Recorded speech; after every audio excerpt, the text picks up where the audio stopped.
34-year-old Tara Lynn Grant was a driven business executive, constantly traveling for work, while her 37-year-old husband, Stephen Grant, was a stay-at-home dad. He resented her success and their marriage was hanging by a thread. On February 14, 2007, Stephen walked into the Macomb County Sheriff's Office and reported Tara missing. He told the police that 5 days earlier they had had an argument and Tara left their home in Washington Township, Michigan. He said that she got into a black sedan and she never came back. He didn't know where she had gone. He played the worried husband. He was begging for help in finding his wife.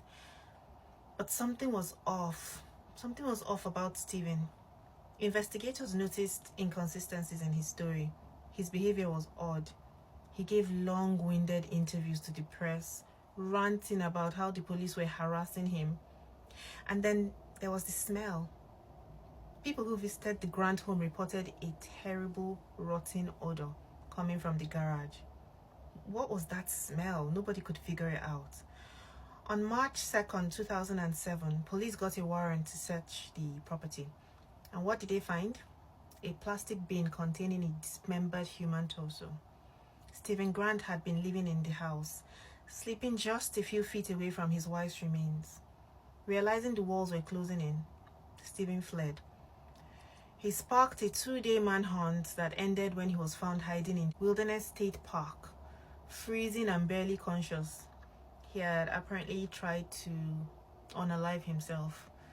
Once in custody, he spilled everything. He was tired of hiding. He spilled everything, admitted that on February 9th, he and Tara had gotten into an argument. Things escalated and in a fit of rage, he had strangled her.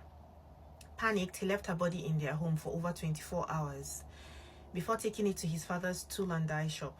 A tool and die shop is a workshop filled with industrial cutting equipment. There, he dismembered her body, scattering the remains in a local park. But as police pressure mounted, he retrieved some of the remains and hid them in his own garage. Hence the unbearable smell.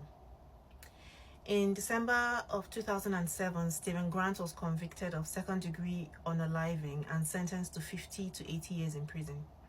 It was a reminder that behind some of the most ordinary-looking homes, dark secrets can be lurking. But we know this now, don't we? Most of these stories that I tell, everything looks fine from the outside, but it's not always rosy in there. Thank you for watching and have a great day.